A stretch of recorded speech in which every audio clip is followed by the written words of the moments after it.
दिल्ली में लाल किले के पास कार में हुए बम धमाके में मरने वालों की संख्या अब 15 हो गई। दिल्ली धमाके में जख्मी हुए 2 लोगों की मौत कल इलाज के दौरान हो गई है।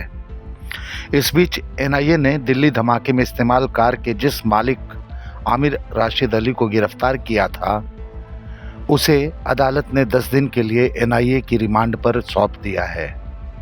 आमिर को कड़ी सुरक्षा के बीच पटियाला हाउस कोर्ट में पेश किया गया था, जहां प्रिंसिपल सेशन जज अंजू बजाज चंदना ने सुनवाई की। इस दौरान आरोपी आमिर राशिद अली शांत बैठा दिखा। वहां उसके साथ उसकी कानूनी टीम भी मौजूद थी। अदालत में आमिर राशिद अली के रिमांड का बचाव कर रही वकील स्मृति चतुर्वेदी ने अदालती कार्यवाहियों के बारे में जानकारी दी। उन्होंने बताया कि राशिद अली के चेहरे पर कहीं कोई तनाव नहीं था, कोई शिकन नहीं थी। सुनिए एडवोकेट स्मृति चतुर्वेदी को।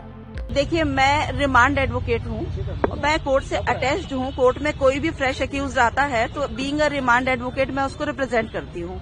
तो मुझे आज लाल किला ब्लास्ट केस में बुलाया गया कि फ्रेश अरेस्ट उसमें एक आया है, आपको रिप्रेजेंट करना है।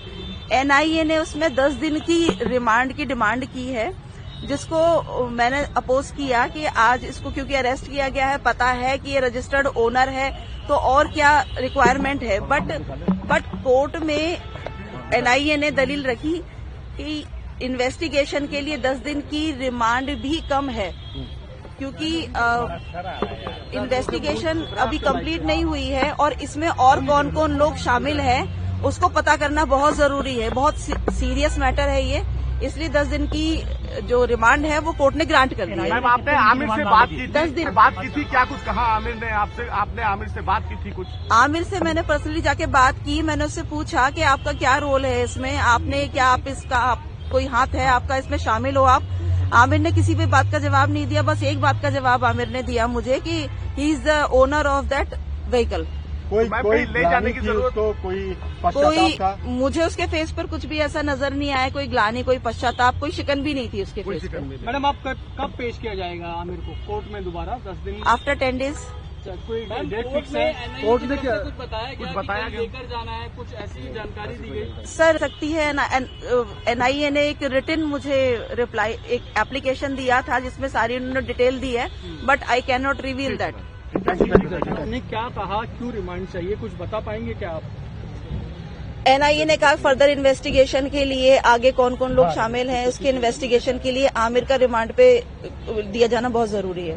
मैम, आपकी बात हुई होगी, क्या कहा कि किस तरीके से उसे इस केस में शामिल किया गया है, क्या उसका कोई रोल उसने कुछ बताया? मैंने आमिर से पूछा था कि आपका कोई रोल है इसमें, आपका क्या इसमें इन्वॉल्वमेंट है, तो आमिर ने सिर्फ इतना ही कहा मुझसे कि वो उस गाड़ी का रजिस्टर्ड ओनर है जो व्हीकल इस ब्लास्ट में यूज हुआ। मैम, कोई प्रायश्चित? कोई शिकन भी नहीं थी फेस पर, कोई ग्लानि नहीं थी, कोई पश्चाताप की भावना मुझे उसके चेहरे पे नजर नहीं आई। तो मैम, कोर्ट ने अब आगे उसको कब कहाँ ले जाए? कोर्ट में कुछ कहा गया है कि भाई क्या करना है, मेडिकल करना है, नहीं करना है? कुछ ऐसी डायरेक्शन दी है जो जनरल एक डायरेक्शंस होती हैं? नहीं, ऐसी कोई डायरेक्शंस की बात नहीं हुई है। एनआईए ने एक रिटन में एप्लीकेशन दिया था, that is with me, but I can not reveal any fact before you. Aamir Rashid Ali को एनआईए ने फॉरेंसिक सबूतों के आधार पर दिल्ली से गिरफ्तार किया था। यह गिरफ्तारी लाल किले धमाके की जांच में अब तक की पहली बड़ी कार्रवाई मानी जा रही है। एनआईए के मुताबिक आरोपी जम्मू कश्मीर के पामपोर का रहने वाला है। उसके ही नाम पर वह i10 कार रजिस्टर्ड थी, जिसे विस्फोटक से भरा गया था।